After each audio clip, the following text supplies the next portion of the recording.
All right, welcome to the Humble Watch Guy at Watch This Humble Guy. I'm back again after a little bit of absence because I haven't really had a lot of time. I've been working like crazy the last few weeks.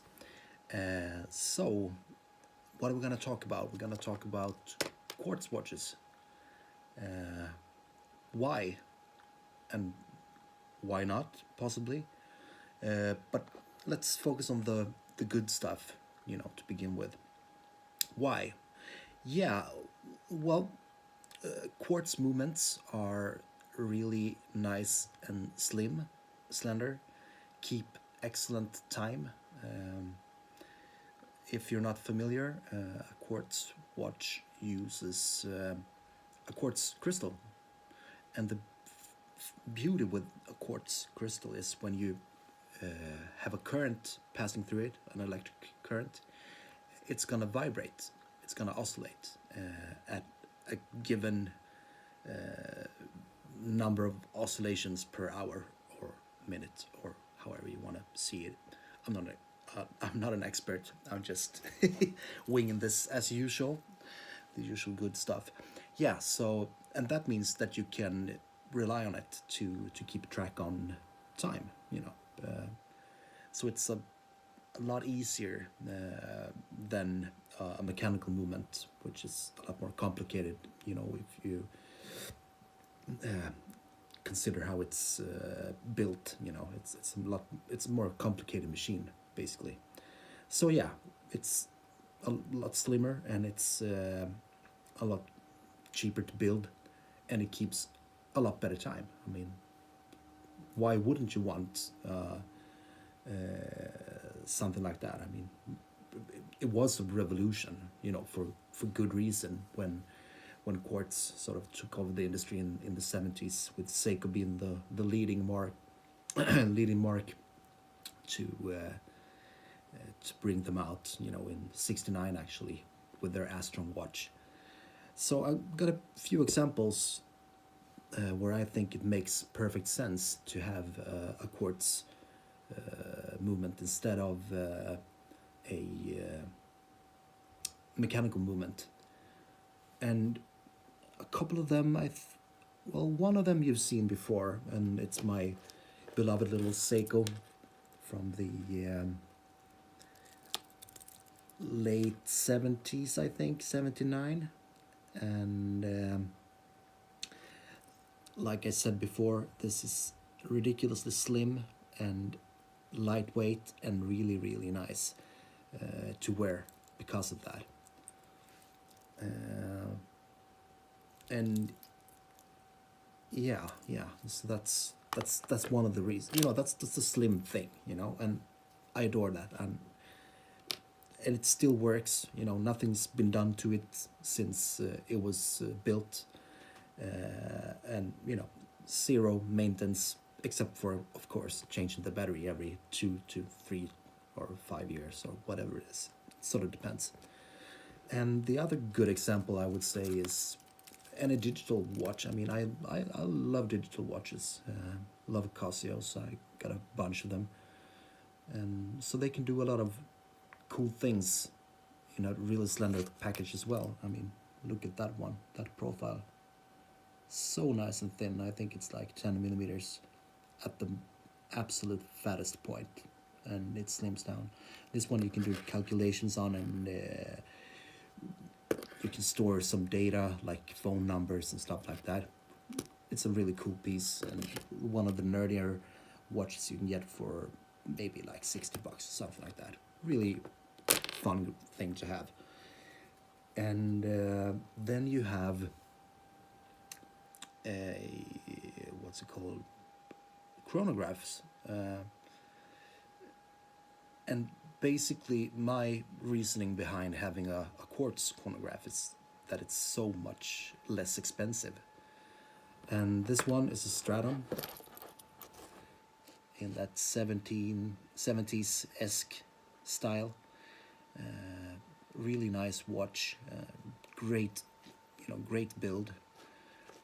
I think they were marketed around 350 to 500, and I got this one new, but you know, on a huge sale. I think it was like on a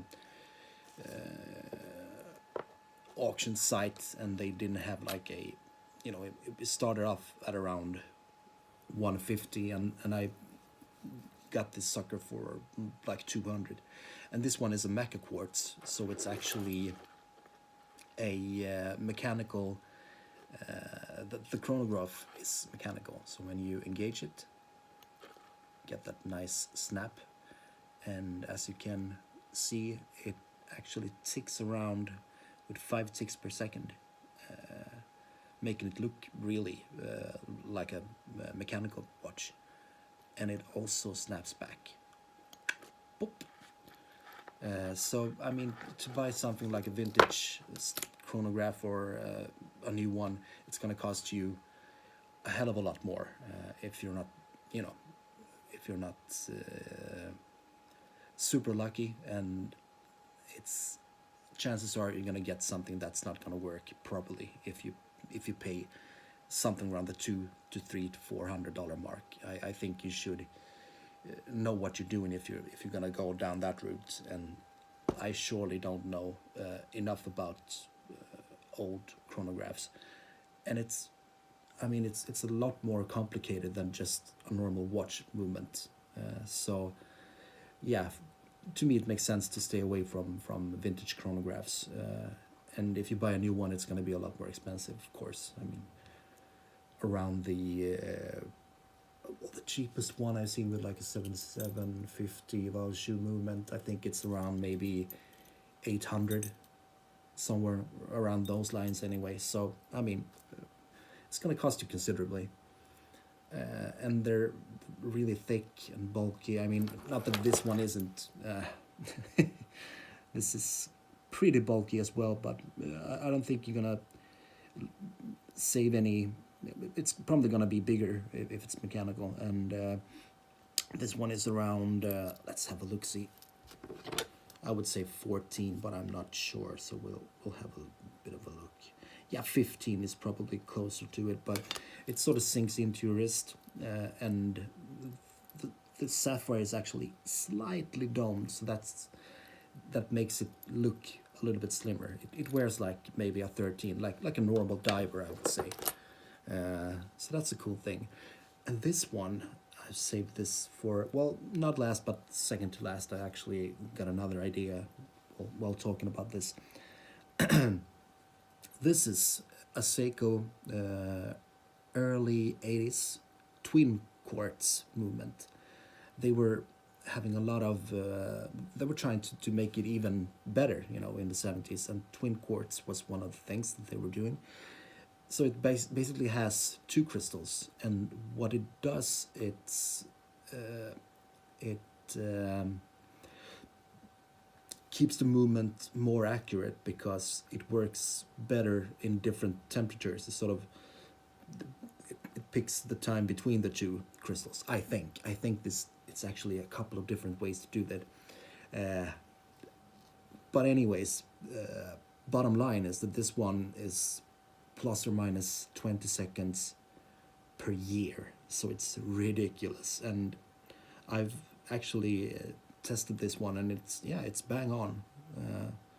Had it for a few months and make calculations, and it really runs as good as it did, you know, as promised, still after all these years. And as you can see, this is also a sort of Genta-esque design, a little bit bigger. I mean, surprisingly big for an older watch.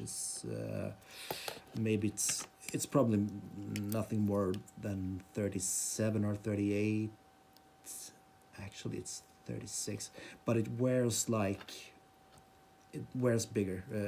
I would say that it wears like a 38 on a wrist, very close to my Sarb here, in, you know, how you perceive the size.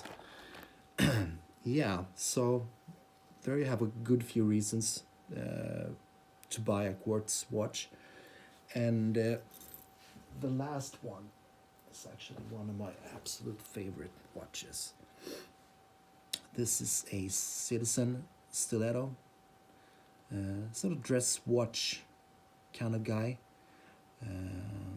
just a two-hander, and this is really cool for a couple of reasons. First of all, it's super great built. Looking at this case, it's pretty much flawless. It's got solid end links, a really solid bracelet with a super nice clasp with some what do you want to call that? Well, they fancied it up, like, yeah. So that's what it looks like. Super watch. And the coolest two things about this one. Firstly, this is a solar powered watch. This whole dial is a solar cell, and it works absolutely great. And it's got this sort of really nice pattern to it. It's got a texture that I really enjoy. Looks super on wrist. And ready for the party piece. Look at that. That is freaking ridiculous. This is less than 5 millimeters thick. It's, it's so slender. This is all you want from a dress watch, if you ask me. And I can just still look at it. And I think I paid, this is like new condition on eBay, a couple of $100, and worth every penny. I mean, it's a 36, and it absolutely wears like a 36, if not, smaller, because it's so slim. But that's the beauty of this one, if you ask me. Really nice bracelet as well. Nice high polish details, and yeah, I mean,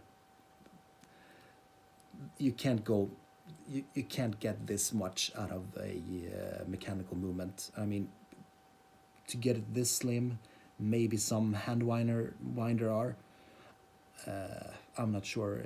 Is it FB Shorn that does these super slim watches? But you're not gonna get something like this for $200 anyway. So yeah, good few reasons to get yourself a quartz watch.